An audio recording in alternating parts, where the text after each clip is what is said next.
The first thing Eleanor Vale noticed inside the abandoned way house was not the rain dripping through the broken roof, nor the mice nesting in the tally drawer beneath the scales. It was that one iron weight felt warm in her hand. November had settled over Marrowbridge with a hard gray cold. The wind drove rain through the old market road, rattling the loose shutters of the building that had become Eleanor's only possession.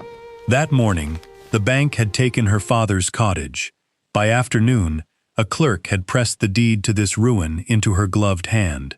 "Your late father's remaining interest," the clerk had said. "A generous settlement from Mr. Vane." Generous. The word had followed her through the rain like an insult. The way house stood beyond the abandoned cattle pens, its brickwork dark with damp, and its slate roof bowed in the middle. Once every cart of grain, wool, coal, and turnips entering Marrowbridge had passed beneath its wide timber doors. Now the road had shifted toward the railway station, merchants used newer scales near the depot, and this place was left to rot.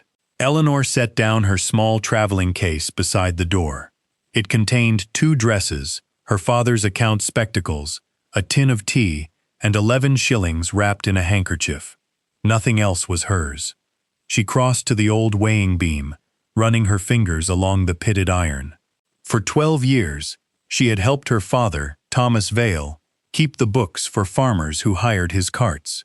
He had taught her that numbers could be made to look respectable, while hiding a theft large enough to ruin a family. "Always check the measure," he used to say. "A dishonest man fears a careful woman more than he fears a loud one." Eleanor had not understood why he said it so often, until the debts began appearing after his death. The bank claimed her father owed £187.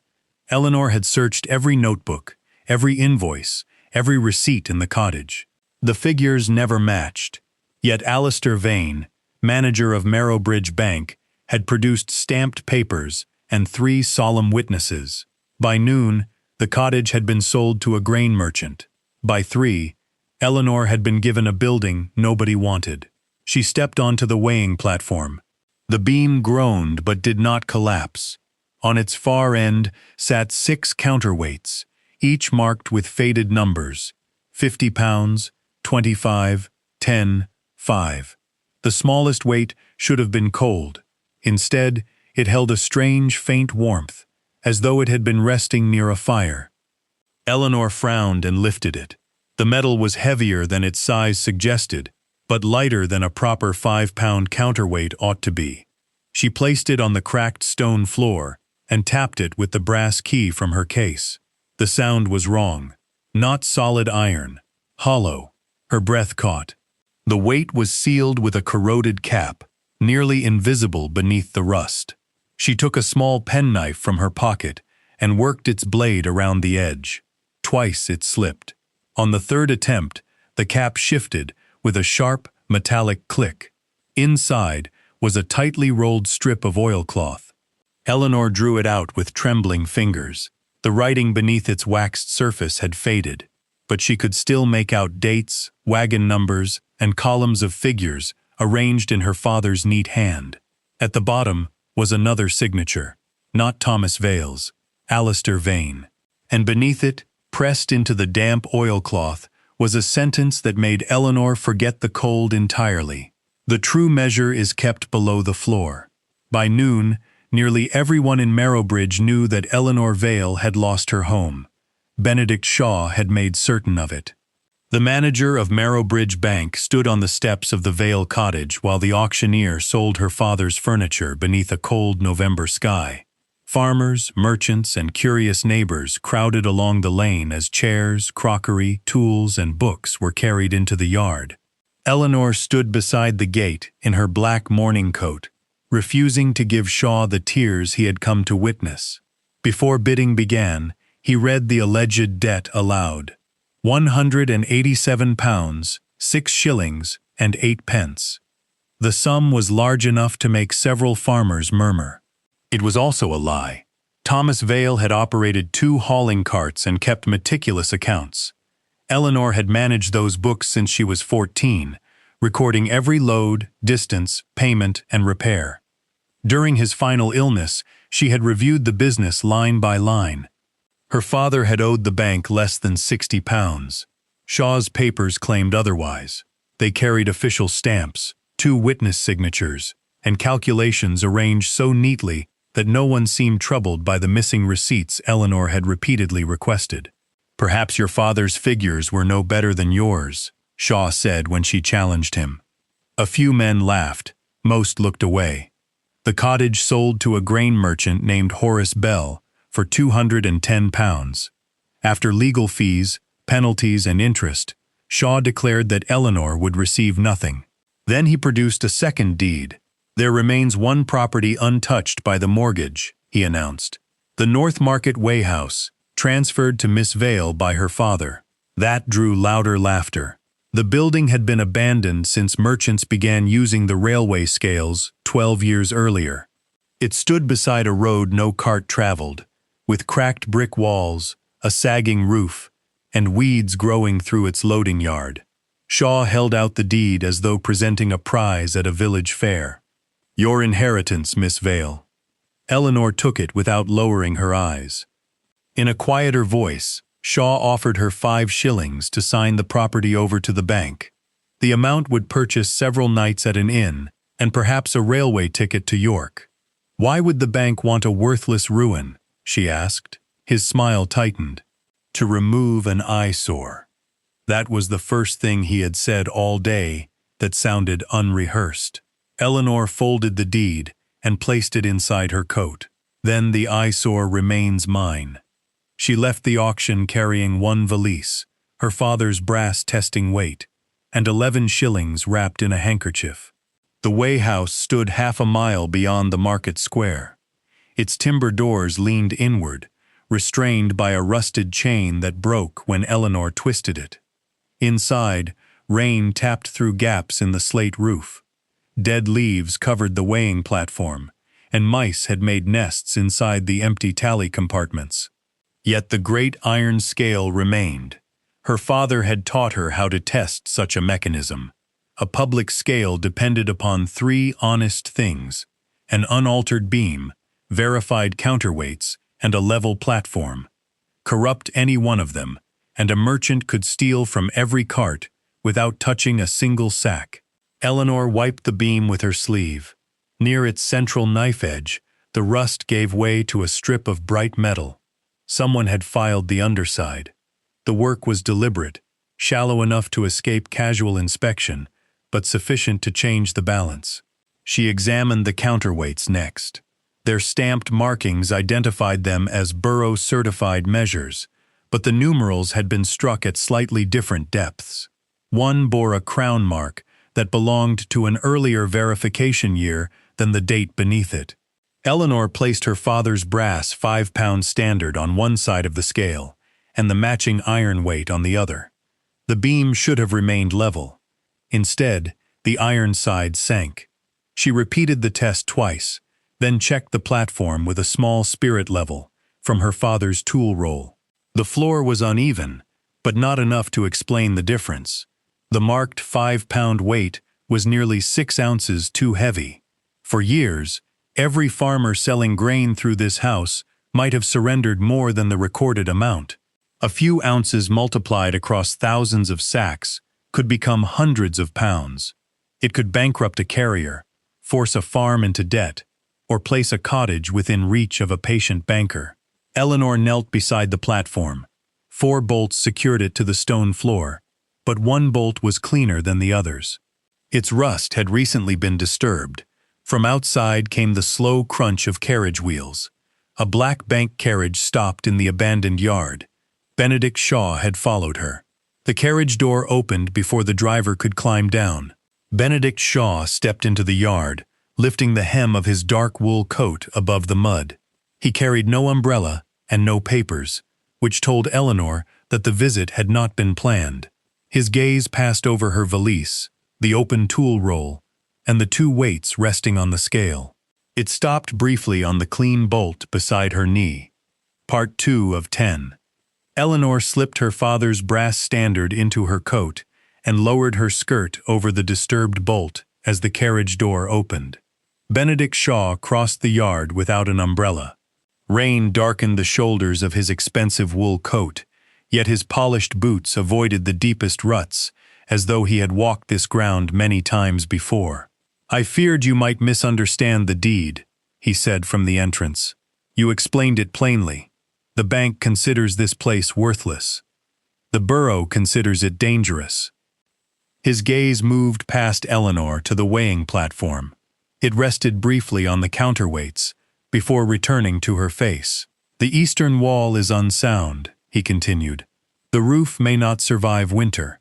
If someone is injured here, you alone will be liable.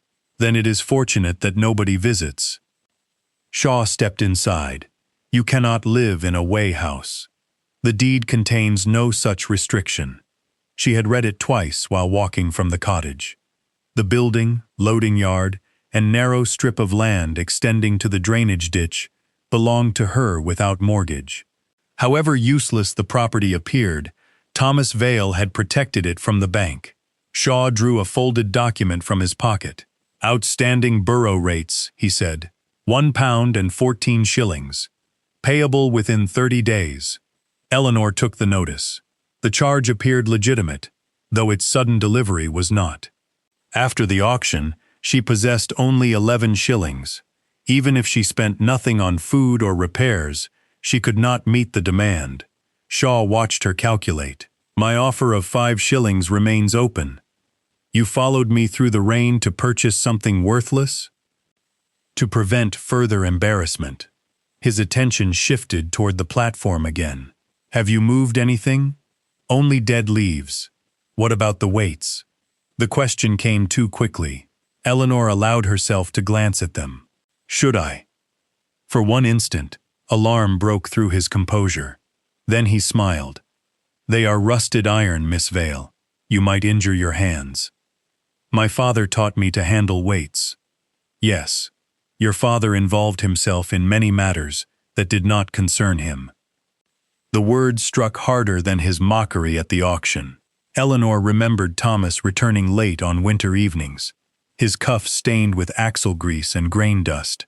During the final year of his life, he had begun checking invoices long after their hauling business had nearly ceased.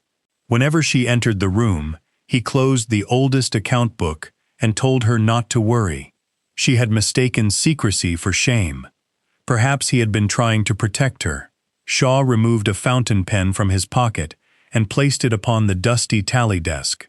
"Sign the deed over now, and I will increase the payment to 10 shillings. "No. Pride is expensive. So is following a woman to collect property your bank supposedly does not want." His jaw tightened. He retrieved the pen, then walked back into the rain. At the doorway, he paused. 30 days, Miss Vale. After that, the borough may sell the property for unpaid rates." Eleanor waited until the carriage disappeared around the bend before releasing the breath she had held. The encounter had answered one question. The weigh house mattered to Benedict Shaw. It had also given her a deadline. She spent the remaining daylight examining her inheritance. Behind the weighing chamber was a narrow tally office with a brick fireplace, a broken desk, and a door leading to a roofless coal shed. The chimney drew poorly, but was not blocked. 2 window panes were missing, and water entered through 3 sections of roof. The eastern wall leaned less than Shaw had implied, though a crack above the loading arch required attention. She chose the tally office as her sleeping room. Using loose boards from the coal shed, she covered the broken window and wedged the door shut. A torn canvas sheet found beneath the desk could catch water until she obtained roofing felt. Her money forced every decision. 6 pence for bread, dripping, and candles would sustain her for 2 days. Coal would cost more. Repairs had to wait until she found work or something inside the building that could be sold without destroying its usefulness. At dusk, Eleanor lit a candle and returned to the platform. She measured each counterweight with her father's brass standard, recording the differences on the reverse of Shaw's rate notice. 2 were accurate within ordinary wear, 3 were too heavy. The 50-pound weight could not be tested directly with her small standard, but the beam's response suggested it had also been altered. The fraud was systematic. She knelt beside the clean bolt and fitted her father's narrow spanner around its square head. It resisted at first, then turned half a revolution with a dry scrape. A gust extinguished her candle. Eleanor froze. Every door and window was closed. The air had not moved across her face. It had risen through the narrow gap around the bolt. She relit the candle and held the flame close to the floor. It bent sharply toward the underside of the platform. There was an open space beneath the stones. Eleanor tapped the flagstones with the handle of the spanner. Most answered with a dense, lifeless knock. But beneath the eastern edge of the scale, 3 stones returned a hollow echo. On the side of the nearest bolt, hidden beneath its iron collar, someone had scratched 2 small letters into the metal. TV. Her father had opened the platform before her. Eleanor traced the scratched initials with her fingertip. Her father had marked the bolt carefully, placing the letters where they would remain hidden beneath its iron collar. She wanted to remove the entire platform at once, but the structure weighed several hundred pounds. Lifting it alone could crack the lever assembly, collapse the unsupported stones, or destroy whatever Thomas had found below. She tightened the bolt back to its previous position, copied the location into her notebook, and covered the platform with dead leaves. That night, she slept in the tally office wearing her coat and boots. The damaged chimney allowed only a small fire, and rain striking the canvas above her sounded like fingertips drumming against a coffin lid. Still, no bailiff could order her from this room. For the first time since her father's death, Eleanor possessed a door she could close against the world. At dawn, she walked to the market square and spent 6 pence on bread, dripping, 2 candles, and a bundle of kindling. News of her refusal to sell had traveled quickly. Several merchants watched her pass. One called the Way House a grave with a roof. Another wondered aloud how long pride could keep a woman warm. Only Ada Morrow, a broad-shouldered widow who sold potatoes and onions from a handcart, greeted her by name. "Your father carried my produce before his lungs failed him," Ada said. "Never lost so much as a turnip." Beside her cash tin lay a market dues notice. Eleanor noticed that its total had been crossed out and increased. "You seem troubled," she said. "The collector claims I owe 3 shillings and 9 pence. I made it 2 and 3, but he says widows are poor at figures. Some collectors depend upon that belief." Ada handed her the receipts. Eleanor arranged them by date across the cart. The sums were simple, but 2 Thursday charges appeared in the same week, written in different ink. One bore a stall number belonging to a butcher at the opposite end of the square. When she removed the duplicate entry and recalculated the late fee, Ada's original total proved correct. "The collector may call it an error," Eleanor said. "Ask him to explain why his copy assigns you 2 stalls on the same morning." Ada studied her for a moment, then placed 4 pence in Eleanor's palm. "I didn't ask for payment. And I didn't ask for charity. Neither did you." An hour later, Ada arrived at the Way House with an old broom, a horse blanket, and 2 sacks of clean oat chaff that could be used for bedding. "These belong to the work, not the worker," she said before Eleanor could object. Together they cleared the tally office. Eleanor swept soot from the fireplace and found that a fallen brick, rather than years of blockage, had spoiled the draft.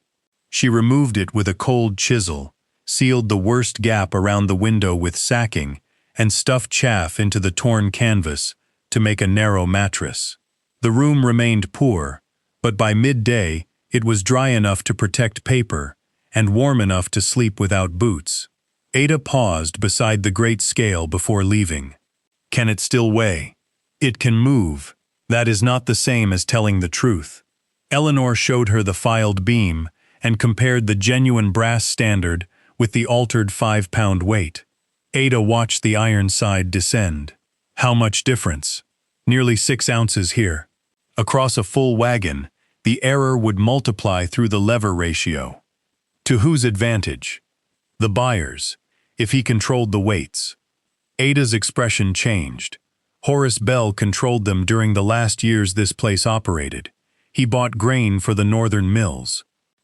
The same Horace Bell who had purchased Eleanor's cottage. Eleanor cleaned the scale's central knife edge with lamp oil and fine cloth. She did not attempt to replace the missing metal. Instead, she tested the two accurate counterweights, recorded their tolerances, and tied white thread around their handles. The altered weights received black thread. Until the mechanism could be properly repaired and certified, she would not allow anyone to mistake it for an honest public scale. Ada nodded at the markings. Most people would use it anyway, and collect the fee. Then I would be selling the same lie that ruined my father. For the remainder of the afternoon, Eleanor removed debris from the weighing chamber. She sorted salvageable timber, placed buckets beneath the leaks, and exposed the full length of the beam.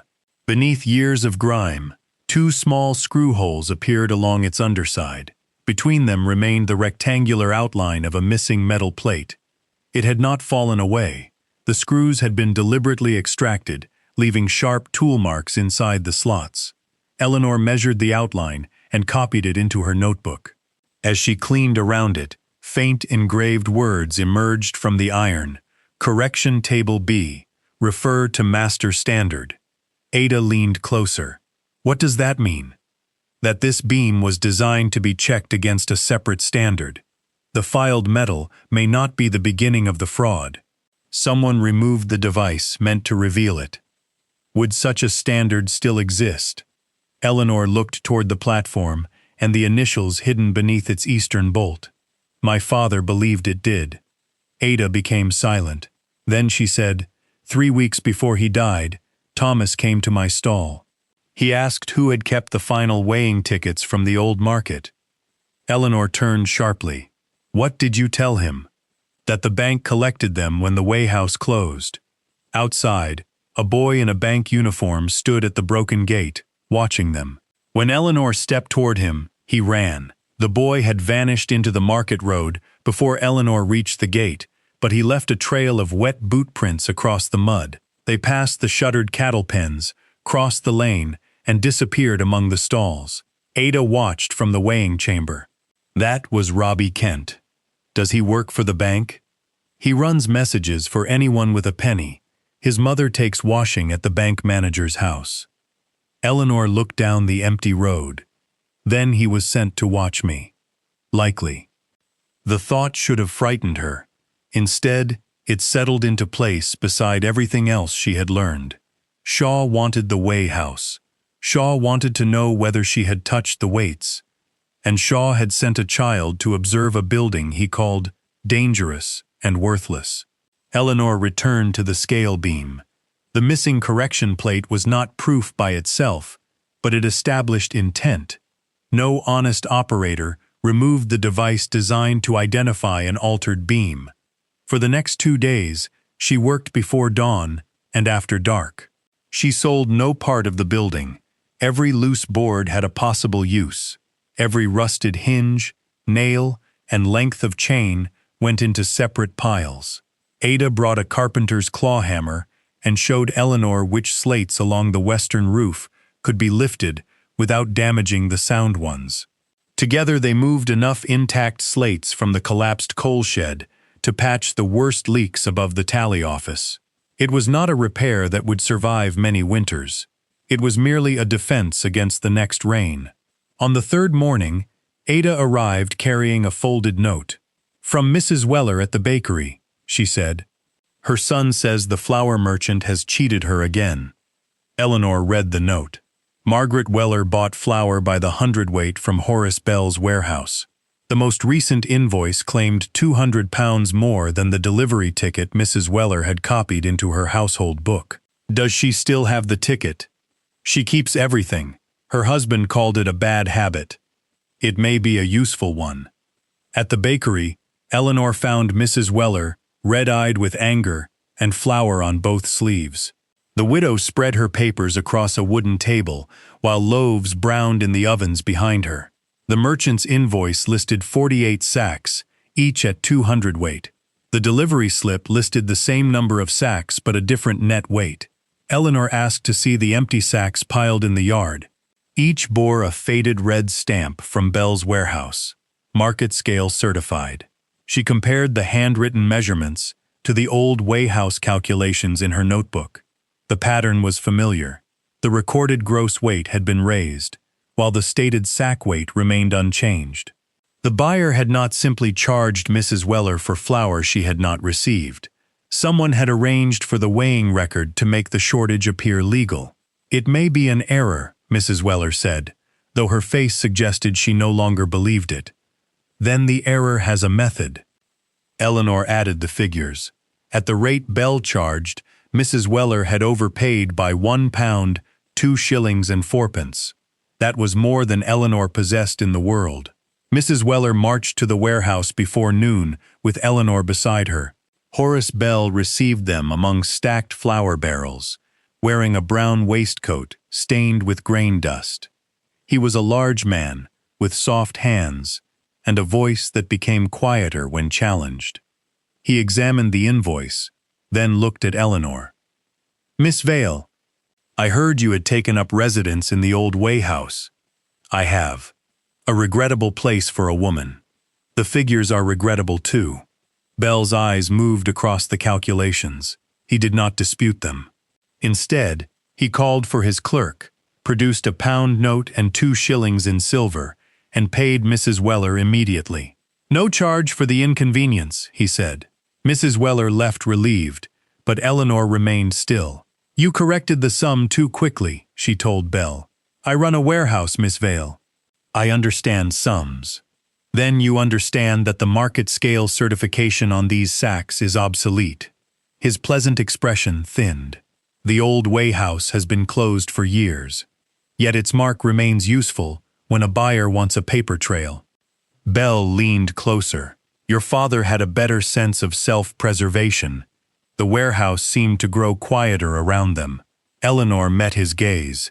"Did he come to see you before he died?" "No. You bought his cottage."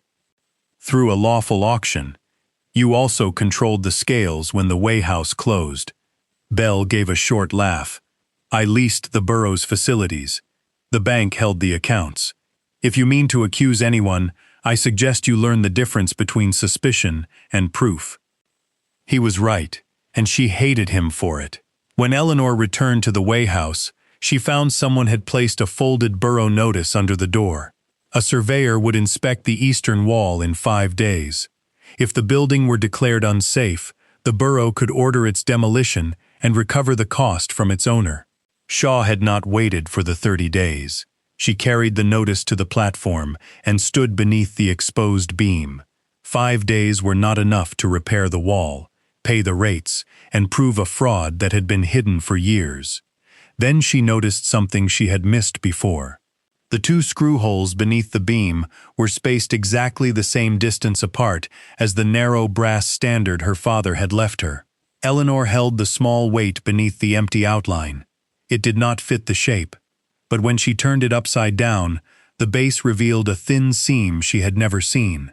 And along that seam, almost erased by years of handling, were the words, "Master Standard, property of M. Hargreaves, Inspector." Eleanor carried the brass standard into the tally office and examined it beneath the clearest morning light. The seam around its base was too regular to be a crack. 2 shallow notches had been cut opposite each other, allowing the plate to be turned with a narrow tool. Eleanor fitted the tips of her father's dividers into them and twisted. The plate resisted, then moved.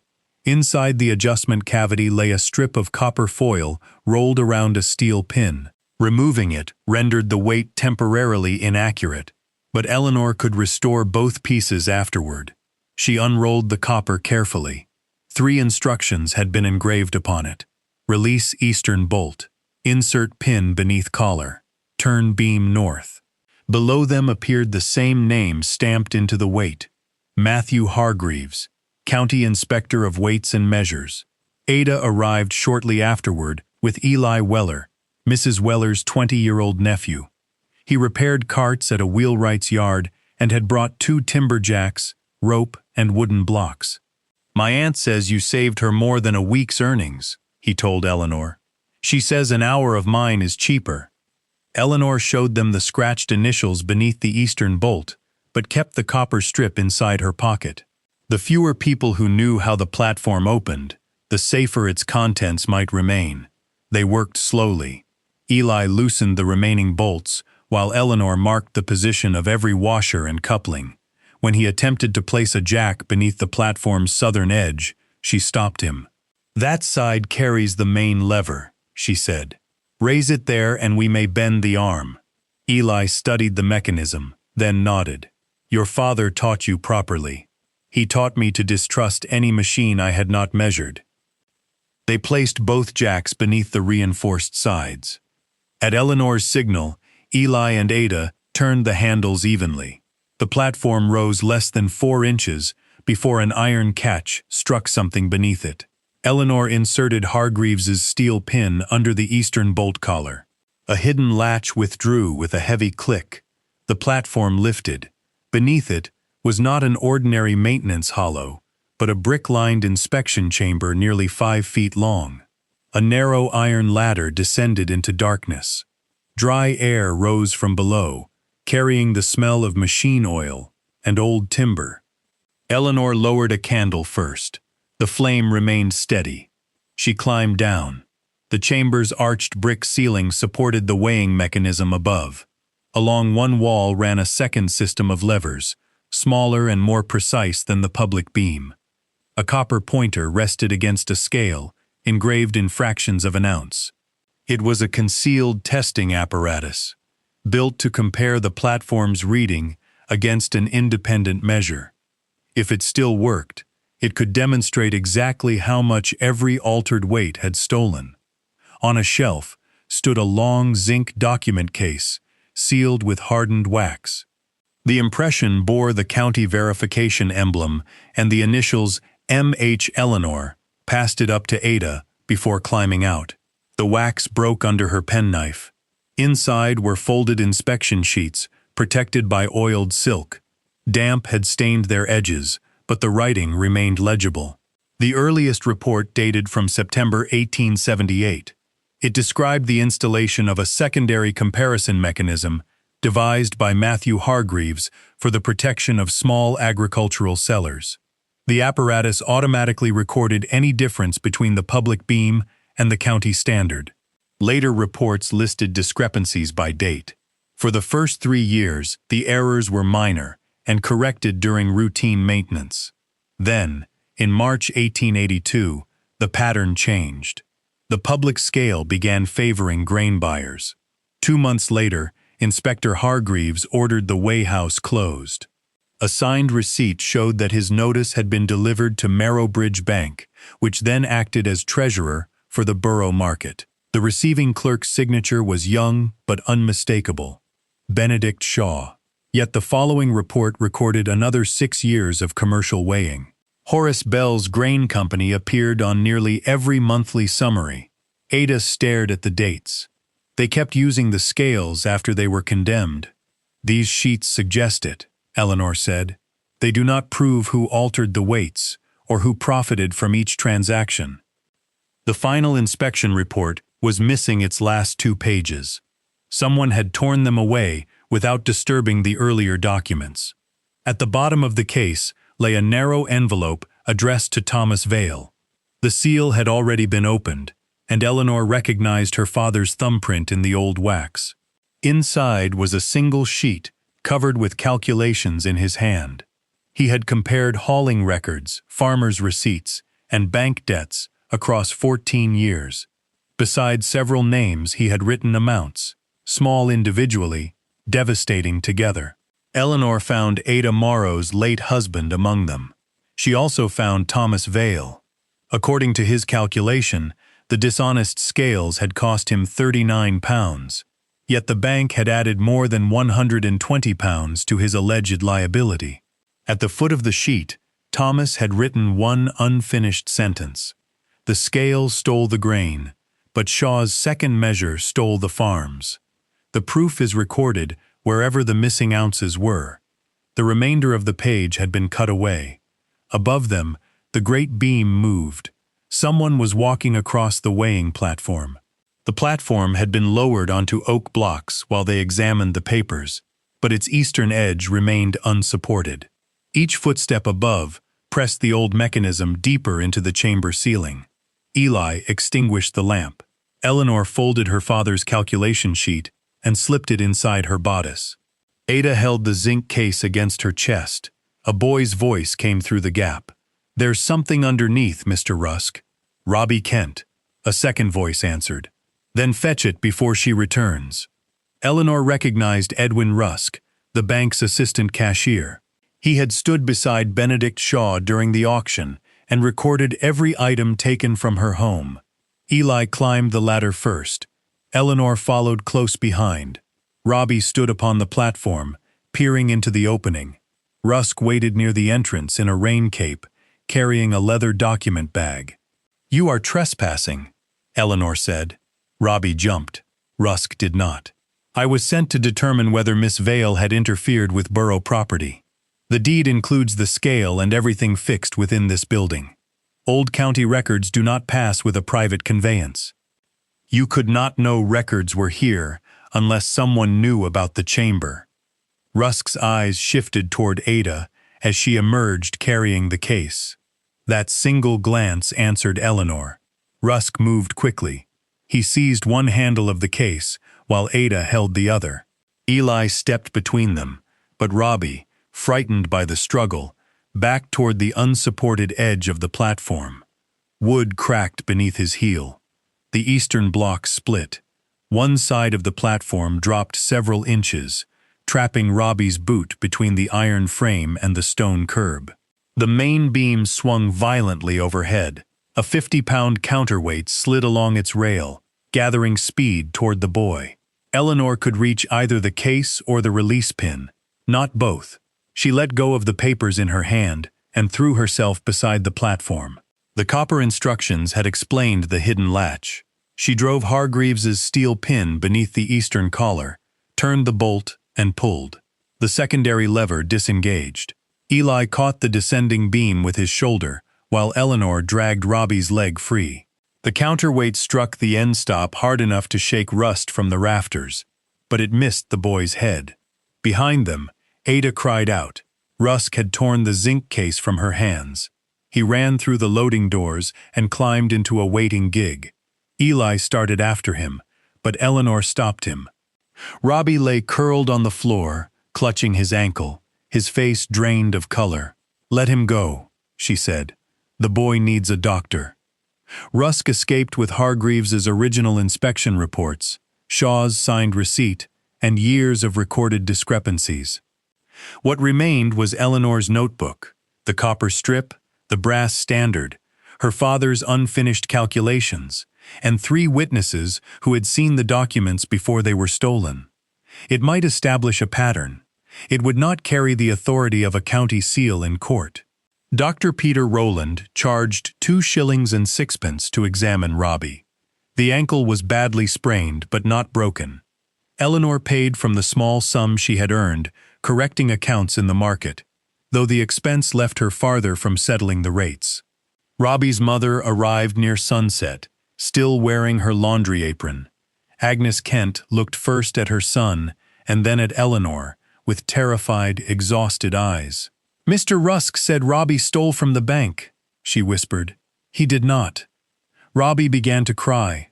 "I watched the house for them. Mr. Shaw gave me pennies. Today Mr. Rusk told me to find the old county box." Agnes covered her mouth. "He said Mum would lose the bank washing if I refused," the boy continued. "He said no one would blame me because everyone knows Miss Vale is mad." Eleanor felt Ada waiting for her decision.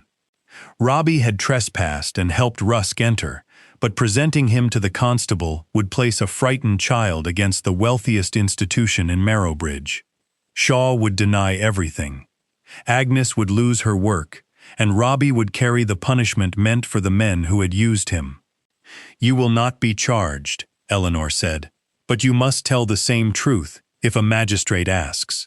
Agnes gripped her hand. "He will." Eleanor turned to Ada.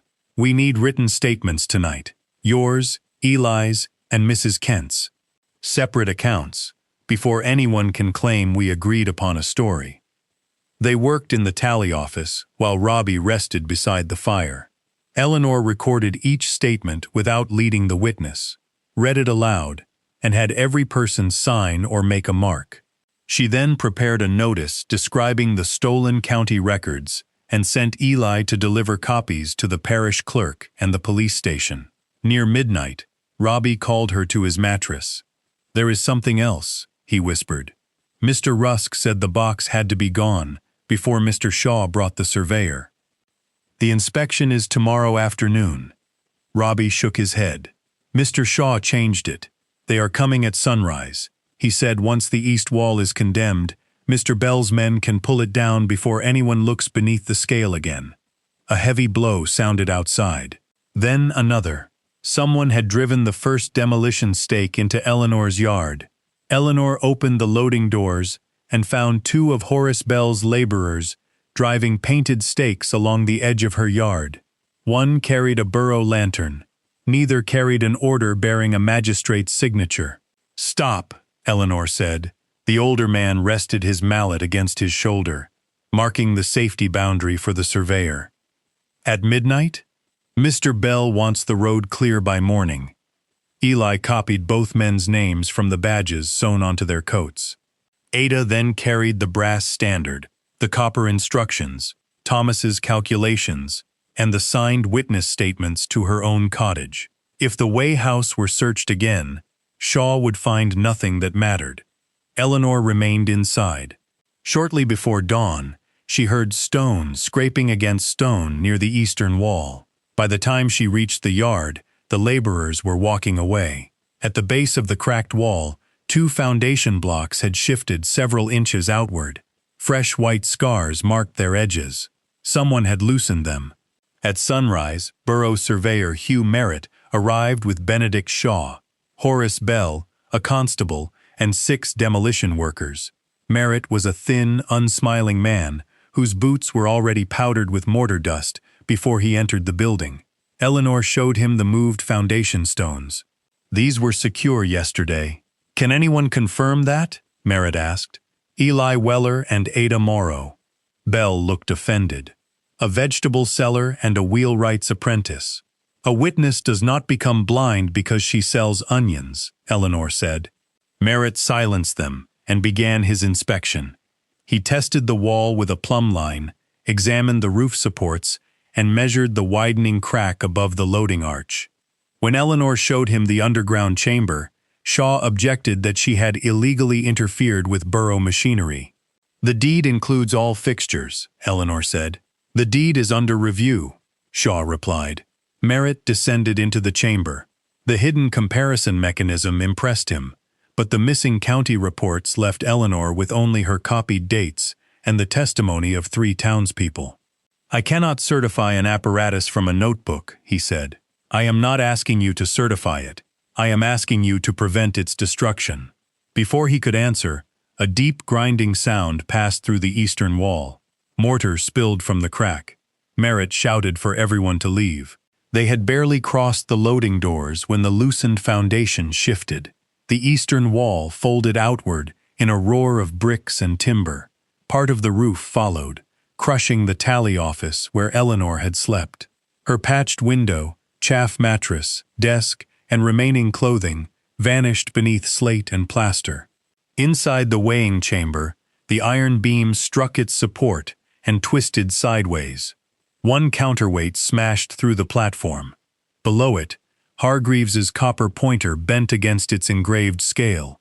The hidden mechanism survived, but it could no longer operate. Eleanor stood in the road, watching dust rise from the only home she had left. Merritt examined the rubble for nearly an hour. When he returned, his expression was grim. "The displaced foundation stones caused the collapse," he said quietly. "I cannot determine when or by whom they were moved." Shaw spoke before Eleanor could. "The building is plainly beyond repair." "No," Merritt said.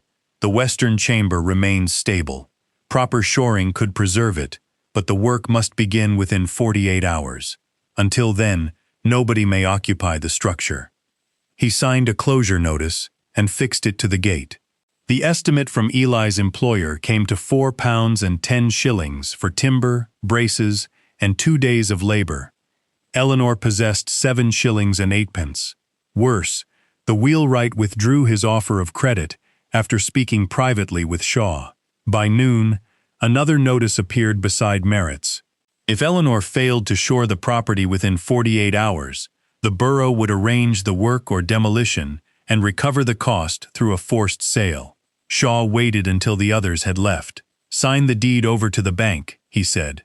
"I will settle the rates and demolition charge. You may leave Marrowbridge without further debt. You arranged the early inspection. I arranged nothing beyond the protection of the public. You sent Rusk for the reports. You have no reports." That was his mistake. He was too careful to deny their existence. Eleanor looked at the fallen building. "My father knew what you had done. Your father died owing the bank £187. He died owing less than 60. Shaw's face remained calm, but his hand tightened around his walking stick. 48 hours, he said, and walked away. Merritt allowed Eleanor 15 minutes to recover personal belongings before sealing the yard. Ada and Eli helped her lift broken boards from the tally office. They found her valise crushed, her second dress torn, and her father's spectacles miraculously unbroken beneath the desk drawer. Near the fallen scale beam, Eleanor saw a rectangle of tarnished brass protruding from the shattered brickwork. It matched the empty screw outline beneath the beam, the missing correction plate. Thomas must have removed it before his death and concealed it behind a loose eastern brick. The collapse had revealed what Shaw's men were trying to bury. Its front contained Hargreaves's correction table. On the reverse, 5 lines had been engraved. All verified differences shall be repaid from the Market Protection Reserve. Deposits held under Account 47B, Marrowbridge Bank. No withdrawal valid without the county inspector and 2 elected market representatives. Below the inscription were 3 names: Matthew Hargreaves, a former market representative named William Morrow, Ada's late husband, and Benedict Shaw. Eleanor understood her father's unfinished sentence. The missing ounces had been converted into money and placed in a protected account. Shaw had controlled that account, but he had never possessed legal authority to withdraw from it alone. The bank had not merely hidden the theft. It had stolen the fund created to repay every farmer the scales had cheated. Eleanor read the inscription twice before trusting herself to speak. Account 47B was not a private account, she said. It was a reserve for the sellers. Ada Morrow knelt beside the fallen bricks and touched her husband's name on the brass plate. Her weathered fingers trembled. "William told me the market had once kept money for farmers cheated by faulty weights. After he died, Shaw said the scheme had ended years before. Borough Surveyor Merritt examined the plate without touching it. If this was a public trust, there should be duplicate filings at the parish office. The demolition order can stand, but I will delay appointing a contractor until tomorrow afternoon." It was less than a reprieve, yet it gave them 1 night. Eli wrapped the plate in sacking. Eleanor carried her father's master weight, notebook, and calculations beneath her coat. They crossed Marrowbridge through a cold drizzle, followed by Ada and 3 market sellers who had heard of the collapse. The parish clerk had already received Eli's notice concerning the stolen zinc case. His skepticism faded when he saw the 3 names engraved on the plate. He led them into a record room smelling of dust, sealing wax, and damp wool. After nearly an hour, he found a packet indexed in 1878 as the North Market Protection Scheme. The first document bore Matthew Hargreaves's seal. Hargreaves had designed the secondary comparison mechanism beneath the weighing platform. It allowed an inspector to test a load against an independent standard without warning the merchant using the public beam. Half a penny from every weighing fee entered the protection reserve. Whenever an error exceeded 1 ounce per stone, the injured seller was to be repaid from account 47B.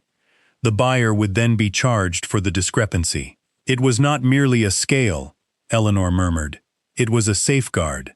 A second document established the trustees: Hargreaves as county inspector, William Morrow as an elected market representative, and Benedict Shaw, then a junior bank clerk, as custodian of the deposited funds. No withdrawal was valid without all 3 approvals. The annual statements lay beneath it. Eleanor worked through them, while daylight failed at the windows. In May 1882, when Hargreaves ordered the Way House closed, account 47B contained £613 11 cents 4d. The money had not disappeared immediately. It had been withdrawn gradually, under entries labeled agricultural relief. The attached schedules named the supposed recipients. Thomas Vale appeared 17 times. So did Ada's husband, Mrs. Weller's brother, and farmers whose land Horace Bell later purchased through mortgage auctions. Eleanor spread her father's unfinished sheet beside the statements. His figures did not merely resemble the bank's figures. They matched them, down to the penny. Amounts that should have been compensation for stolen grain had been entered in the farmers' private accounts as bank advances. The bank had given men their own restitution, called it borrowed money, charged interest upon it, and seized their property when they could not repay. The scales stole the grain, Eleanor said, finally understanding Thomas's sentence. Shaw's accounts stole the farms. Ada stared at a withdrawal bearing William Morrow's signature. My husband could not have approved this. The date was 6 months after his death. 2 later statements carried Matthew Hargreaves's approval more than a year after the parish burial register recorded his funeral. The clerk removed his spectacles. Those certifications will require examination before witnesses. Eleanor continued calculating. Shaw had not hidden the reserve by removing it from the bank's books. He had changed its name. Each year, the unpaid advances were transferred into a category called agricultural securities.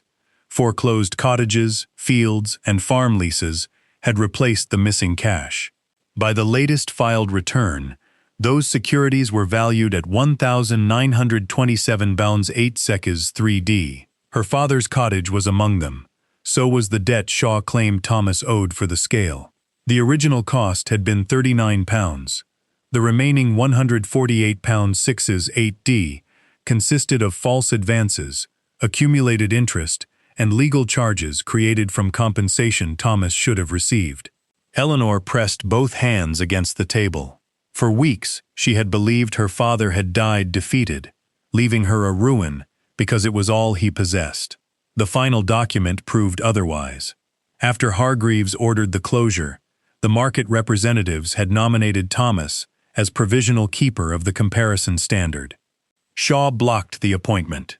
Years later, when the borough sold the abandoned shell for unpaid rates, Thomas bought it because ownership of the land was the only way to protect the concealed apparatus.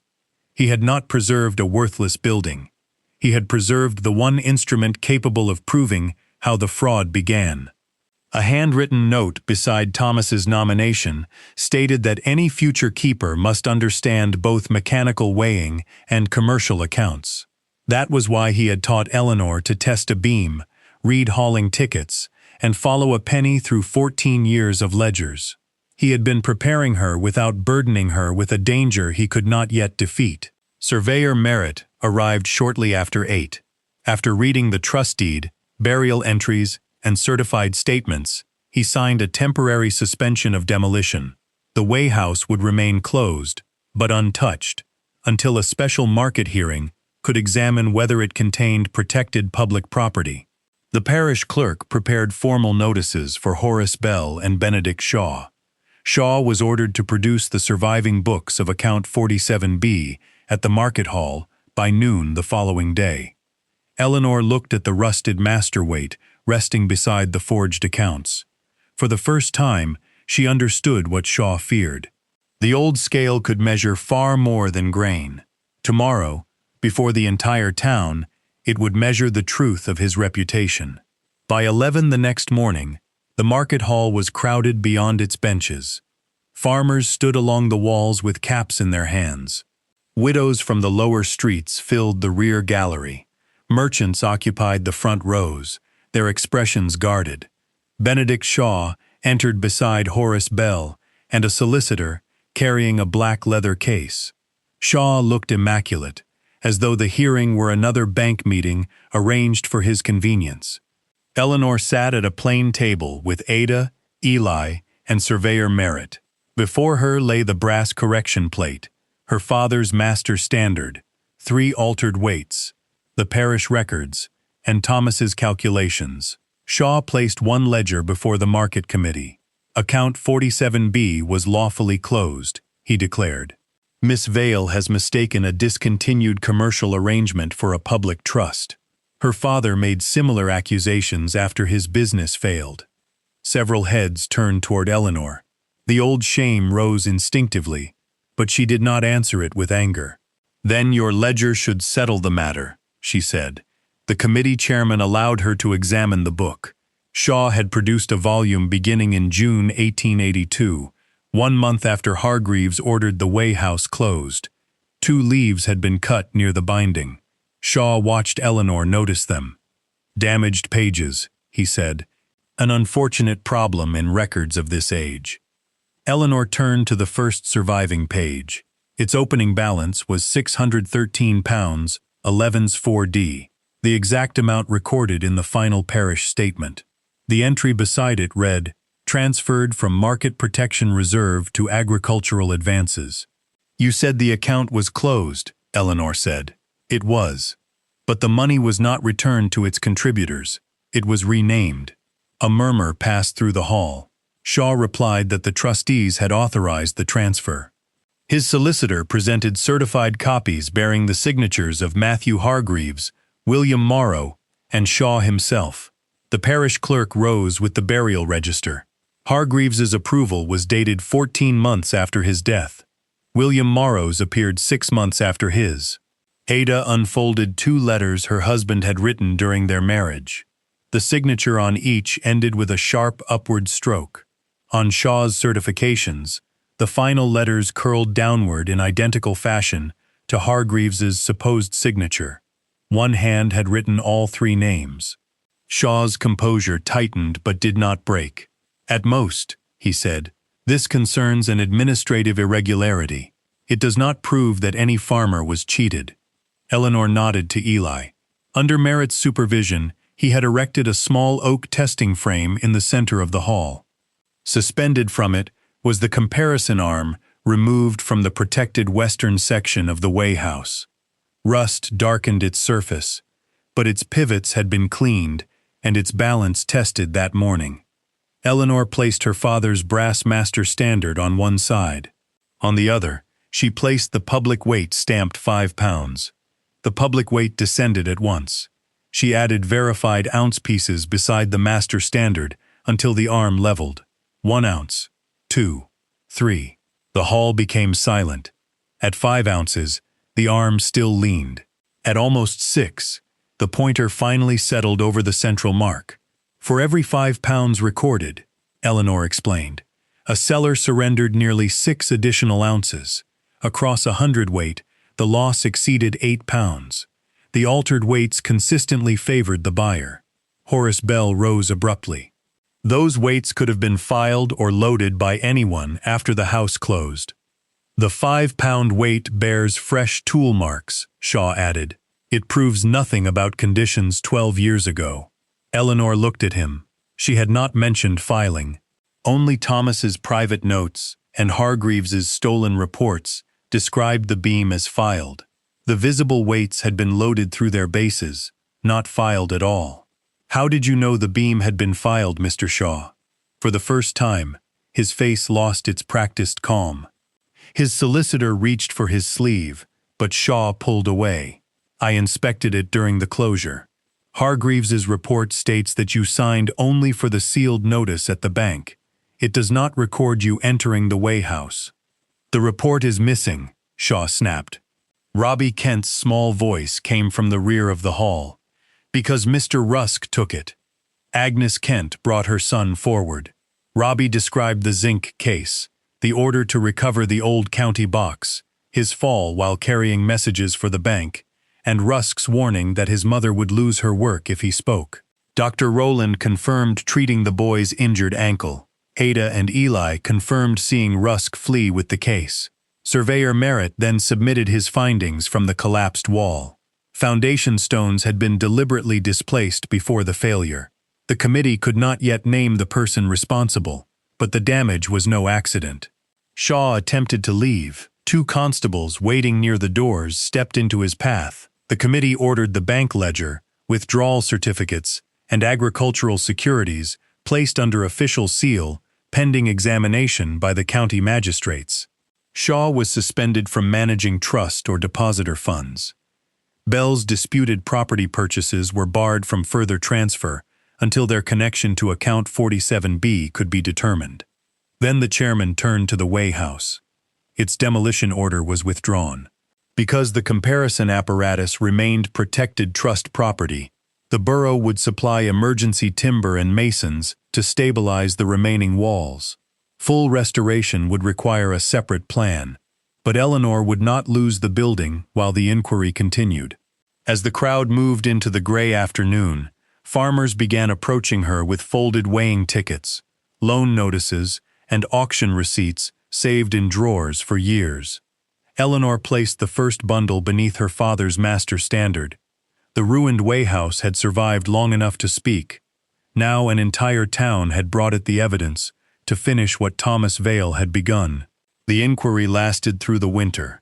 It did not restore a single field by magic, nor did it return every lost year to the families who had carried their losses in silence. But the sealed ledgers revealed enough. Benedict Shaw had approved forged withdrawals from account 47B for more than a decade. Horace Bell had purchased grain at the false weights, then acquired farms whose owners had been charged interest on money that should have been paid to them as restitution. Edwin Rusk, faced with the accounts and Robbie Kent's testimony, admitted taking the zinc case from the Way House on Shaw's instruction. The county magistrates removed Shaw from the bank and charged him with forgery and fraudulent conversion. Bell's disputed securities were placed under review, and the sales connected directly to the false advances were set aside where the law allowed it. Neither man vanished from Marrowbridge without consequence. Shaw's name remained on the brass plate in the restored Way House, not as an honored trustee, but as a warning beside the records of what he had done. The bank was ordered to repay the protection reserve from its remaining assets. It was not the £1,927 8 3D written in the false securities alone. Eleanor's careful reconstruction of the entries, verified against farmers' receipts and parish records, brought the recoverable amount to £2,146 3s 9D. The first payments went to the surviving families harmed by the scheme. Ada received enough to clear the cottage debt left after William's death. Mrs. Weller used her share to buy her bakery ovens outright. Agnes Kent was given back pay and enough money to leave the bank laundry. She began taking work at the inn instead, where no one could threaten her son into silence. Eleanor did not claim a grand share for herself. The magistrates voided the false debt against Thomas Vale's cottage and confirmed that the North Market Way House remained hers under her father's deed. She accepted only the money proven to have been stolen from Thomas's accounts, plus the modest keeper's salary established under the original protection scheme. Then she asked the committee to use the rest as Hargreaves had intended. By April, timber braced the eastern wall. By June, masons rebuilt it with stone taken from the collapsed section and new brick laid where the old material could not be trusted. Eli Weller supervised the repair of the doors and roof trusses, though he still deferred to Eleanor whenever a measure or expense required settling. The old platform was never returned to service exactly as it had been. Eleanor designed a new arrangement around the surviving comparison arm. Every market seller could request a second weighing without charge. The verified weights hung behind glass in full view. Each week, she posted the results on a board outside. Weight received, Weight recorded, variance found, correction paid. Some merchants grumbled that such openness slowed trade. Then the farmers began bringing their grain to Marrowbridge from neighboring villages because they knew the figures would be honest. That first harvest season, the Way House earned enough in ordinary fees to pay for its coal, repairs, and Eleanor's modest wage. By the next year, it supported a small office where Ada helped sellers read contracts before signing them, while Robbie, taller now, with ink on his fingers instead of fear in his face, copied tickets and learned bookwork from Eleanor. The Western Chamber became a record room. Thomas's calculations were placed in a locked cabinet beside Hargreaves's surviving papers and the brass correction plate. On the wall above them, Eleanor hung a plain-framed notice. Every measure must be answerable to another. It was not a grand phrase. It was simply true. One evening in late September, Eleanor stood outside as the last carts rolled away from the market square. The Way House no longer looked abandoned. Its new roof caught the last gold light. Smoke rose from the small office chimney. Through the open door, she could hear Ada laughing at something Robbie had copied incorrectly. Eli came out carrying a crate of ledgers. "You have a visitor," he said. A man stood near the gate, older than Eleanor remembered, and less certain of himself. He had once laughed when Shaw called the building worthless. Now he removed his hat and looked at the repaired walls. "I was wrong," he said, "about the house, and about you." Eleanor did not make his apology easy for him. She did not tell him it no longer mattered. "It mattered then," she said, "but it need not decide what comes next." He nodded, ashamed enough to understand the difference. After he left, Eleanor went inside and set her father's brass master standard on the testing table. The metal had been cleaned, but not polished beyond recognition. Its scratches remained. So did hers. She placed a small market weight opposite it and watched the needle settle exactly at center. For years, she had believed that being abandoned meant she had been measured and found lacking. But the truth had been simpler and harder. The people who judged her had used a false scale. Now the scale belonged to no one person's power. It belonged to everyone who needed an honest measure. And in the warm, busy rooms of the house her father had saved for her, Eleanor Vale finally understood that she had not inherited a ruin. She had inherited a responsibility and a home.